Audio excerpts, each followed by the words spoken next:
News report says that Jamaica is one of the safest countries in the world. Well, let's check the facts. This is Undiluted News, Mikey Bones reporting. Listen, people, a Gallup poll released last week said that Jamaica was voted to be one of the safest countries in the world. Do not for a minute believe that nonsense. That report is actually saying for visitors and tourists, Jamaica is regarded as among the safest with New Zealand, Costa Rica, and Cyprus. But please remember, highlight the word for tourists and visitors.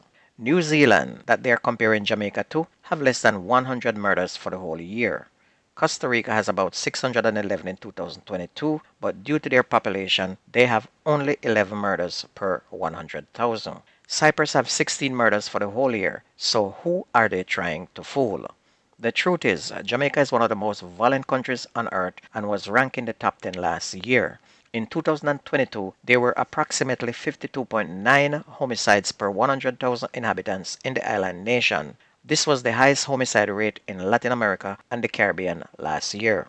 Currently this year, it is showing up in third behind Haiti and El Salvador. Numbers do not lie. So let me give you statistical facts. Murder ranking is based on how much murder is committed per 100,000 of the total population. We cannot keep track of Haiti, they have just about too much.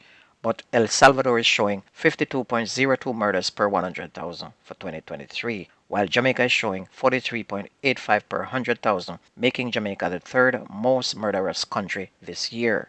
Already Jamaica have more than 1,300 murders since the start of this year. Last year, 2022, was 1,428 murders, and in 2021, it had 1,474 murders at 52 per 100,000, which was the highest in the world. And we don't count those missing and buried whose bodies are never found. Do not let these people fool you into thinking that you can go there and just go anywhere and hang out. Numbers do not lie.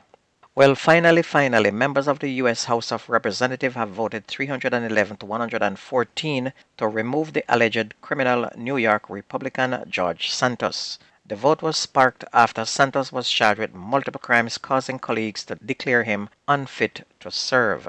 A House Ethics Committee report claims Santos used campaign money on Botox, OnlyFans, designer fashion, and personal purchases. A Republican senator who voted to expel him said his mother and himself had their credit card compromised by Santos without their permission, and he said to have embezzled at least 400 persons.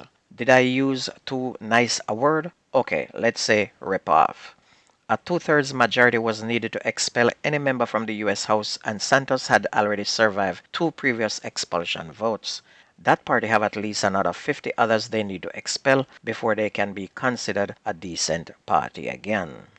Kingston Western Police are on heightened alert after a suspected gang leader was fatally shot by police in the division on Friday morning. Nakeem Mullings, also known as Jacka Diamond, was killed following a reported encounter with police just after midnight along Sunlight Street near Maxfield Avenue. And it's said that the 37-year-old Mullings and his gang had earlier robbed a cab operator of his Toyota Probox motor vehicle along Mullines Road in St. Andrew when they ran into a police patrol unit near Sunlight Street at about 12:35 a.m., according to Senior Superintendent Michael Phillips of the Kingston Western Police. The vehicle apparently came to a halt and one man fled before the driver Mullings exited the vehicle and opened fire on the police. The cops returned fire and Mullings was shot. Cops also found a Glock pistol and 2 rounds of ammunition. Mullings is believed to be the gang leader of Top Sunlight Street, and as usual whenever anyone gets shot from any garrison, the residents always protest. This was no different, and they protested the fatal shooting by blocking a part of Maxfield Avenue. SSP Phipps stated that the officers have been placed on high alert after threats were issued by the deceased's acquaintances. A 28-year-old man has been charged with shooting and injuring two individuals on Bethel Street in Greenvale in Manchester last month. He was identified as Akeem Barrett, also known as Boise, or Casey, a construction worker from the parish Three Chains neighborhood. According to Mandeville Police, about 4:40 a.m., two men were walking on Ward Avenue in Mandeville when they were reportedly pounced upon by Barrett, who was traveling in a vehicle with an accomplice. Barrett reportedly shot the men multiple times. The police were alerted and both men were taken to hospital where they were admitted for treatment. And following an investigation into that incident, Barrett was arrested and charged in the presence of his attorney. The police have now identified a man who was shot dead in the Garden District in White House, Westmoreland on Saturday night. He's 32-year-old Denloy Brown, otherwise called Jappa, from the community. Reports from the police are that Brown was outside his premises about 8 p.m. when residents heard loud explosions. The police were summoned, and on their arrival, Brown was seen lying on his back suffering from what appeared to be gunshot wounds to his upper body. He was taken to hospital where he was pronounced dead. Police said Brown's murder is as a result of a dispute in the community. Meanwhile, two men were shot dead in separate incidents in Westmoreland on Saturday morning as well, as criminals continue to wreak havoc in that parish. One of the deceased men has been identified as 54-year-old Omar James, a fruit vendor of St. James. The second victim was only identified by his alias Rasta. Reports from the Savlamar police are that about 6:10 a.m., James was unloading fruits from his motor vehicle when a motorcycle drove up with two men aboard. One of the men then approached James and opened gunfire, hitting him in the head. The men then drove off on the same motorcycle. And the second incident took place on Namprel Road in Negril. And it's reported that a man was coming out of his premises in his vehicle when he was pounced upon by a man who shot him several times in his vehicle. He subsequently died on the spot, according to police. Zone 4 Commander for Little London and Negril Deputy Superintendent of Police, Shana J. Mitchell, also said two persons were robbed outside a minimark at West End in Negril on Saturday morning as well. He said thieves grabbed items from their vehicles. And he said police have been responding to a number of incidents in the space, and he's appealing to citizens to cooperate with lawmen. On Friday, members of Parliament for Westmoreland's Western, Moreland Wilson, called for a state of public emergency amid the state of robberies and murders in Westmoreland.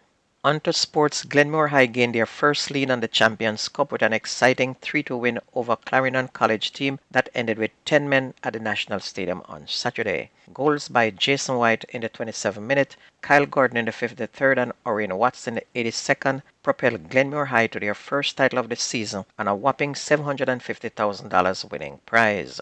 Clarendon College, they took the lead in the 18th minute and after going down 3-1, scored from a penalty in the 90th minute and hit the goalpost twice in a very bad unlucky streak. Glenmore now remain on course for the coveted Triple Crown of schoolboy football as they will again face Clarendon College in the DaCosta Cup finals this weekend. On to Premier League. Last night we had Mount Pleasant and Waterhouse playing to a 0-0 draw. Montego Bay United beat Portmore 3-2, while Mullines United and Limehall Academy played to a 0-0 draw. And that's going to be news and sports on your favorite community radio. My name is Mikey Bones. I gone.